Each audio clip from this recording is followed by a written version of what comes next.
Dan salam sejahtera. Okey, hari ini kita akan belajar lagi mengenai beberapa operasi matematik, tapi ini adalah video lanjutan daripada video yang lepas.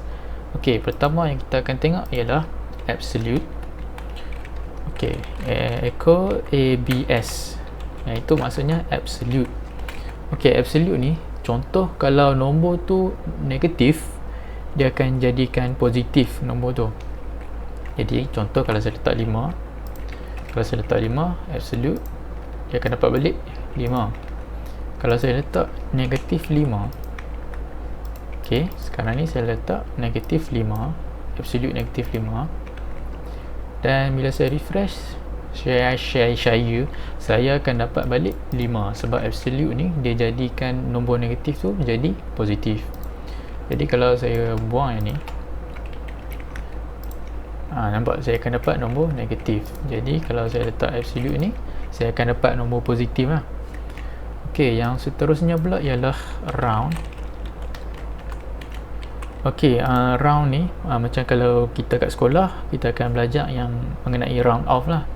Selalunya round off ni ada kena-mengena dengan titik perpuluhan. Contoh kalau 2.5, ok, 2.5 kita akan dapat 3. ok, dia kira macam ni. Kalau perpuluhan kat belakang ni 0 sampai 4, dia akan ambil nilai yang sekarang ni. Kalau 5 ke atas, dia akan ambil nilai 1 lebih besar daripada nilai yang belah kiri ni. ok, kalau letak 2.4 contoh, ok, tengok tadi kita dapat 3, sekarang kita dapat 2. Ok, kalau kita letak 2.5, ok, saya letak 2.5, tengok nombor ni, dia akan jadi 3. Jadi kalau saya letak 2.1 contohnya, saya akan dapat 2. Kalau saya letak 2.3 pun saya akan dapat 2. Jadi kalau nak dapat 3, dia kena 2.5 dan ke atas. Jadi 2.5 ini yang paling minimum, kita akan dapat 3. Dan kalau 2.49 pun kita akan dapat 2 juga.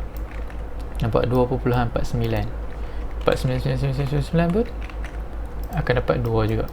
Selagi mana nombor ni belum 5, lagi tu dia akan ambil nombor yang belah bawah lah. Jadi kalau 20.5 baru kita akan dapat 3. ok, lepas tu kita ada ceiling. ok, ceiling ni dia tak sama konsep dengan round off. Kalau macam round off tadi, macam kalau 0 sampai 4, dia akan ambil nombor yang ke bawah. Kalau 5 dan ke atas, dia akan ambil nombor yang lagi besar lah daripada nombor yang belah kiri ni. Jadi kalau 2.1, ok, ceiling ni dia akan ambil nombor yang belah atas.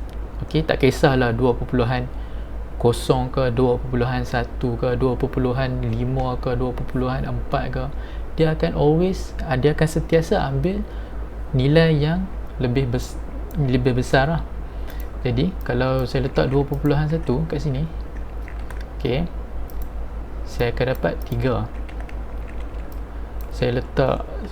Kalau saya letak 4.0000001 contohnya, tengok saya akan dapat 5. Padahal jadi nombor 0001 ni sangat kecil, tapi saya akan tetap akan dapat 5. Sebab ceiling ni dia akan sentiasa ambil nombor yang ke atas lah. Dia akan run off ke nombor yang paling besar dah, yang lebih besar daripada nombor yang belah kiri ni. Jadi kalau saya letak 9 pun, dia akan dapat 5. Kalau saya letak 4.1 pun akan dapat 5 juga. ok, lepas tu kita ada yang lawan kepada ceiling, iaitu floor. Senang cerita macam kat rumah kita ada ceiling kan, ceiling belah atas, so dia akan sentiasa ambil nilai yang ke atas. Macam floor ni maksud dia lantai, dan lantai ni di bawah, dan kita akan sentiasa ambil nilai yang ke bawah.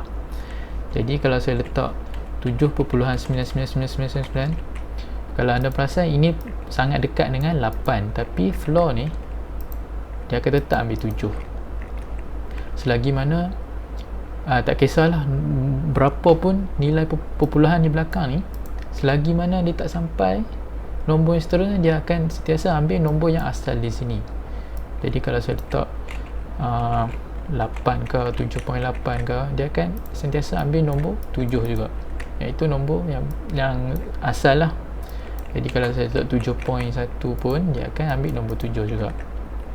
ok, lepas tu kita ada max. ok, max ni dia boleh ambil banyak parameter.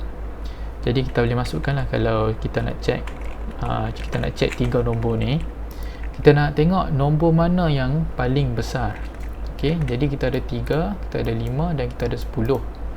Dan kedudukan ni tak penting. ok, tapi saya akan tunjuk dulu yang ni. ok, dia akan beritahu nombor paling besar ialah nombor 10, iaitu di sini. ok, jadi kalau saya letak 15 di sini, saya letak 1 saja di sini pun, dia akan bagi tahu yang 15 adalah nombor paling besar yang dijumpa dalam array ni. ok, kegunaan dia selalunya kita akan gunakan pemboleh ubah ataupun variable. Kita letak x 5, kita boleh letak y 10, kita juga boleh letak z 99. jadi kita boleh masukkan lah di sini x, y dan z. ok, alright. ok, jadi kita tengok sekarang ni, nombor paling besar di antara mereka bertiga ni ialah 99. Jadi kita sepatutnya dapat 99. Jadi kita dapat 99. Alright. Berlawanan dengan max pula ialah min ataupun minimum. Dan dia akan tengok nombor yang paling kecil di antara mereka bertiga, dan nombor yang paling kecil kita nampak ialah 5. Jadi dia sepatutnya beritahu 5 kat kita. Dan kita dapat tahu ialah 5. Dan seterusnya pula adalah random. Dia akan bagi nombor yang rambang, tapi kita kena bagi range, atau kita kena bagi satu cluster lah, antara contoh macam 0 sampai 1000. ok, kita boleh, dia akan random ambil nombor mana, dia akan ambil nombor yang random di antara 0 hingga 1000. ok, saya akan ambil dua variable di sini. ok, nombor yang pertama ialah 1, dan kita nak random dalam 1 sampai 1000. ok, dia akan ambil dua parameter. Parameter yang pertama ialah nombor yang paling minimum, dan nombor yang paling minimum kita ialah 1 kat sini, sebab kita ambil pemboleh ubah x. Dan nombor yang maksimum pula ialah 1000, kita ambil daripada pemboleh ubah y. ok, sekarang ni kita tengok. ok, saya akan sentiasa refresh. Dia akan sentiasa bagi nilai-nilai yang berbeza, kerana dia random, dia ambil nilai secara rambang di antara di antara 1 sampai 1000. ok, lepas tu kita ada square root. ok, square root ni selalunya contoh macam 2 kuasa 2 ialah 4. ok, jadi dia akan ambil nombor base tu. ok, contoh kalau 10 kuasa 2 ialah 100, 8 kuasa 2 ialah 64. Macam nak terang pun susah juga, saya akan tunjuk. ok, jadi saya akan gunakan pemboleh ubah x yang memegang nilai 100. Jadi kita tahu 10 kuasa 2 akan dapat 100. Jadi dia akan square rootkan nombor tersebut. Sepatutnya kita dapat 10, dan kita dapat 10. Kalau saya letak 64, iaitu 8 kuasa 2, kita akan dapat 8 sepatutnya. Nah, kita dapat 8 kuasa 2 dapat 64.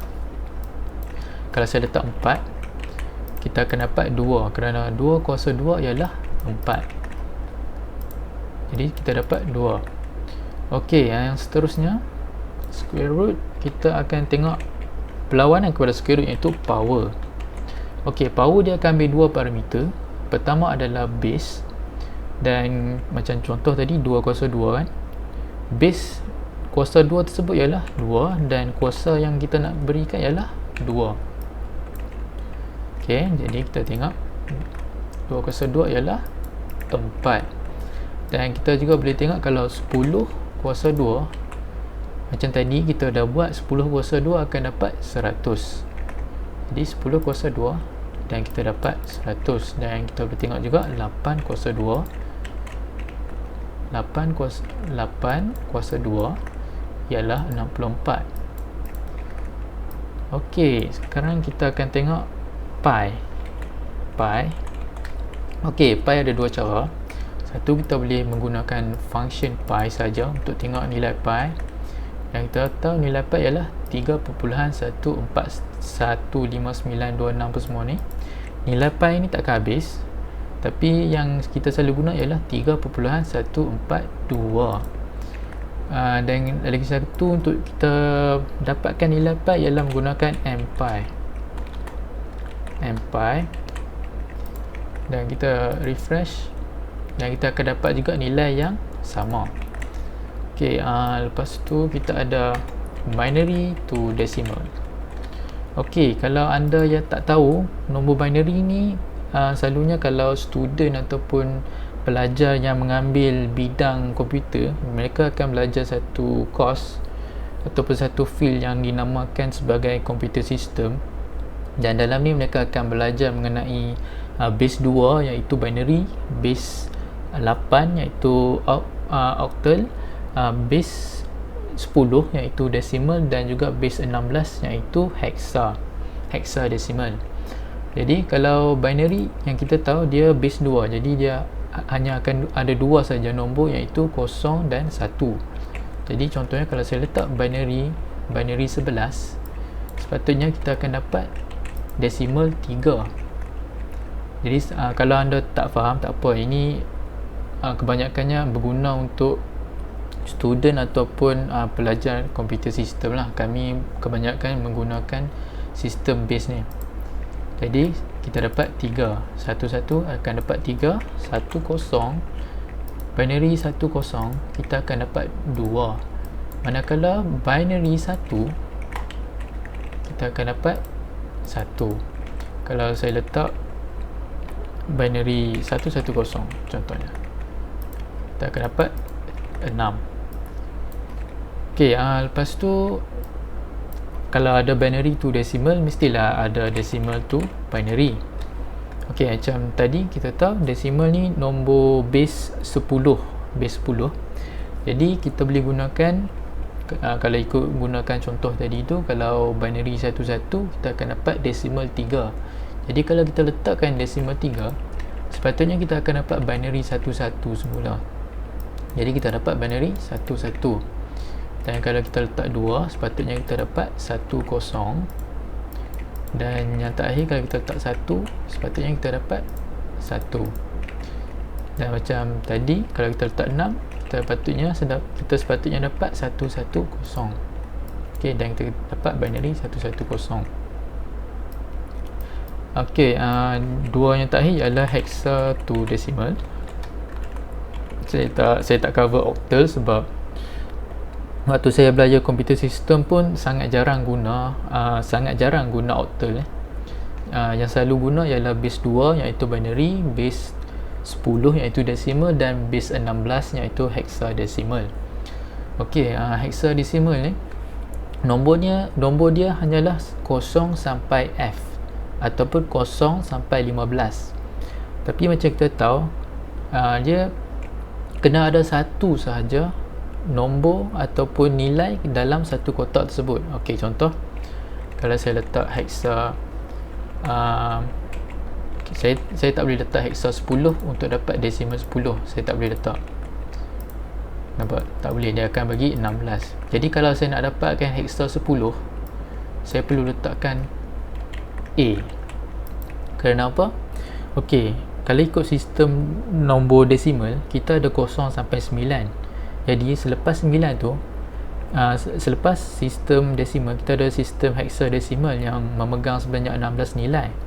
Tapi kalau dalam satu tempat tu, kita tak boleh pegang dua nilai dalam satu kotak. Senang cerita, kita tak boleh parking dua kereta dalam satu tempat parking. Jadi mereka buat, kalau dalam hexadecimal kita dah sampai nombor 10, dia akan gantikan dengan A. dengan huruf A. Dan untuk 11 dia akan gantikan dengan huruf B. Jadi kalau kita letak B, kita sepatutnya dapat 11. Dan untuk C, dia akan ambil nombor 12. Untuk D, dia akan ambil nombor 13. Untuk E, dia akan ambil nombor 14. Dan untuk F, dia akan ambil nombor 15. Jadi macam kita cakap tadi, hexadecimal ni akan ambil nilai daripada 0 sampai 15. Dan 15 ialah F. Dan kita dapat 15. Jadi kalau kita nak dapatkan desimal 16, kita kena letak 10. Okey, contoh macam tadi tu, kalau macam F tu, dia macam ni, F saja. Tapi kalau anda perasan, yang ni cuma satu kotak saja, satu nilai saja boleh masuk. Jadi kalau nak tingkatkan lagi nilai, jadi kita kena tambah kat tepi ni. Jadi 10. Okey, macam ni ialah F. 10 dia akan berikan nilai 16. Okey, kalau anda tak faham tak apa. Saya pun tak rasanya tak akan ajak benda ni, sebab kebanyakan yang kena faham ialah pelajar yang mengambil computer system ataupun assembly. Jadi mereka kena faham lah konsep base 2, base 8, base 10 dan base 16 ni.